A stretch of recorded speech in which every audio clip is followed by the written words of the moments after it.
Pernahkah kamu bertemu orang seperti ini?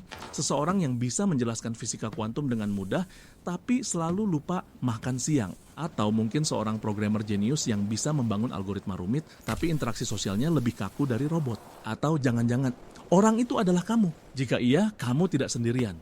Ada sebuah paradoks aneh yang menghantui orang-orang paling cerdas di antara kita. Semakin tajam pikiran seseorang, semakin canggih pula caranya untuk menyabotase diri sendiri. Ini bukan karena mereka bodoh, justru sebaliknya. Mereka menggunakan kecerdasan super mereka untuk membangun penjara yang paling rumit, penjara pikiran. Dalam video ini, kita akan membongkar 5 alasan psikologis di balik fenomena ini, dan yang lebih penting, bagaimana cara keluar dari jebakan itu. Alasan pertama, mesin analisis yang terlalu aktif atau overthinking. Pikiran orang cerdas itu seperti mesin pencari dengan 200 tab terbuka secara bersamaan. Setiap keputusan kecil, seperti memilih pasta gigi, bisa berubah menjadi analisis multivariabel tentang efektivitas fluoride, dampak lingkungan, dan etika perusahaan. Otakmu tidak hanya memikirkan apa yang terjadi jika aku gagal.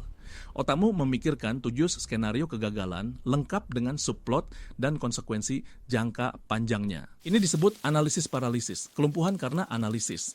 Kamu begitu sibuk memetakan semua kemungkinan jalan sehingga kamu lupa untuk mengambil langkah pertama. Alasan kedua, standar yang tidak masuk akal. Selamat datang di dunia perfeksionisme. Bagi pikiran yang cerdas, cukup baik adalah sebuah hinaan. Hasilnya harus sempurna tanpa celah brilian. Masalahnya, sempurna itu tidak ada. Ia adalah hantu fatamorgana yang terus bergerak menjauh setiap kali kamu mendekat.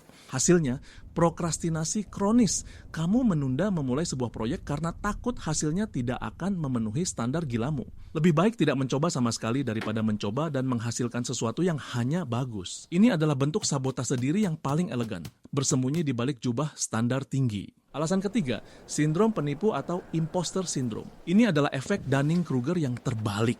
Orang yang tidak kompeten seringkali melebih-lebihkan kemampuannya. Sementara orang yang sangat kompeten justru cenderung meremehkan kemampuannya. Kenapa? Karena semakin banyak kamu belajar, semakin luas pula lautan ketidaktahuan yang kamu lihat. Setiap ujian terasa seperti kebohongan. Setiap kesuksesan terasa seperti kebetulan. Kamu hidup dalam ketakutan konstan bahwa suatu hari nanti semua orang akan sadar bahwa kamu sebenarnya hanyalah seorang penipu. Alasan keempat, kebosanan eksistensial dan kebutuhan akan stimulasi. Ketika pikiranmu terbiasa berlari dengan kecepatan 200 km/jam, dunia yang bergerak dengan kecepatan 40 km/jam akan terasa sangat membosankan. Pekerjaan rutin, percakapan basa-basi, tugas-tugas administratif, semua itu terasa seperti siksaan bagi otak yang lapar akan tantangan.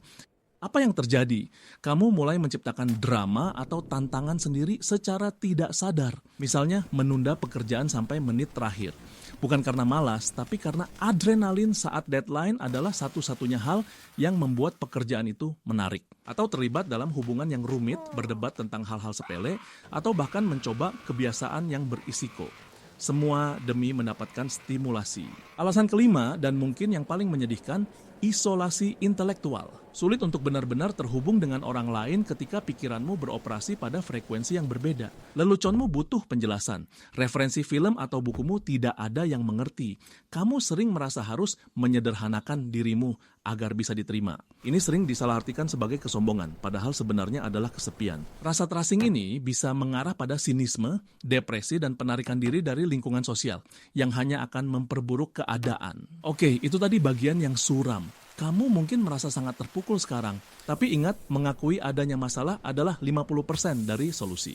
Sekarang, mari kita bicarakan jalan keluarnya. Solusi pertama, latih kecerdasan praktis. Terimalah prinsip 80-20. Seringkali, 80% hasil yang kamu inginkan bisa dicapai hanya dengan 20% usaha. Sisa 80% usaha hanya akan memberimu 20% hasil tambahan. Lawan perfeksionismemu dengan mantra, selesai lebih baik daripada sempurna. Ucapkan ini sampai kamu mual. Solusi kedua, jadwalkan waktu bodoh. Otakmu adalah otot. Ia juga butuh istirahat. Lakukan aktivitas yang tidak membutuhkan analisis mendalam. Jalan kaki tanpa tujuan, mendengarkan musik tanpa lirik, mencuci piring, atau melakukan olahraga sampai kamu terlalu lelah untuk berpikir. Ini bukan buang-buang waktu. Ini adalah cara meribut sistem operasimu yang sudah terlalu panas. Solusi ketiga, beri nama pada si penipu. Ketika suara di kepalamu berkata, kamu tidak cukup baik, jangan melawannya, akui kehadirannya. Katakan, oh hai lagi Bu Disi Pragu, aku lihat kamu di sana. Aku sedang sibuk, kita ngobrol nanti ya. Dengan memberinya nama dan mempersonifikasikannya, kamu memisahkan suara itu dari identitasmu. Itu bukan kamu, itu hanyalah sebuah pola pikir. Solusi keempat, rasakan, jangan hanya menganalisis emosimu. Kecerdasan seringkali menjadi mekanisme pertahanan untuk menghindari perasaan yang tidak nyaman. Kita mengintelektualisasi kesedihan, bukan merasakannya. Coba tulis jurnal, tapi jangan tulis pemikiranmu. Tulis perasaanmu. Hari ini aku merasa cemas. Titik. Bukan aku cemas karena X yang mungkin disebabkan oleh Y. Emosi adalah data. Mereka adalah sinyal. Dengarkan mereka, bukan malah mertasnya. Solusi kelima, cari kelompokmu. Your tribe. Isolasi intelektual hanya bisa dilawan dengan koneksi yang tulus. Carilah orang yang tidak hanya mengerti leluconmu, tapi juga berani bertanya, kamu kelihatannya lelah, kamu baik-baik saja? Kualitas koneksi jauh lebih penting daripada kuantitas. Satu teman sejati lebih baik daripada 100 kenalan yang hanya mengagumi kecerdasanmu. Pada akhirnya, kecerdasanmu adalah alat yang luar biasa. Sebuah pisau bedah yang presisi di dunia yang penuh dengan palu. Tapi alat apapun bisa berbahaya jika digunakan secara tidak benar. Kamu tidak akan menggunakan pisau bedah untuk memotong roti. Sama halnya, kamu tidak seharusnya menggunakan pikiran analitismu untuk membedah harga dirimu sendiri. Kecerdasan bukanlah identitasmu. Ia adalah bagian dari dirimu, seperti tanganmu atau selera humormu. Menggunakannya dengan bijak berarti tahu kapan harus memakainya dengan kekuatan penuh dan kapan harus menyimpannya, lalu sekadar menjadi manusia biasa. Berhentilah menggunakan pikiranmu sebagai senjata untuk menyerang dirimu sendiri. Mulailah menggunakannya untuk membangun kehidupan yang tidak hanya terlihat cerdas di atas kertas, tapi juga terasa baik untuk dijalani.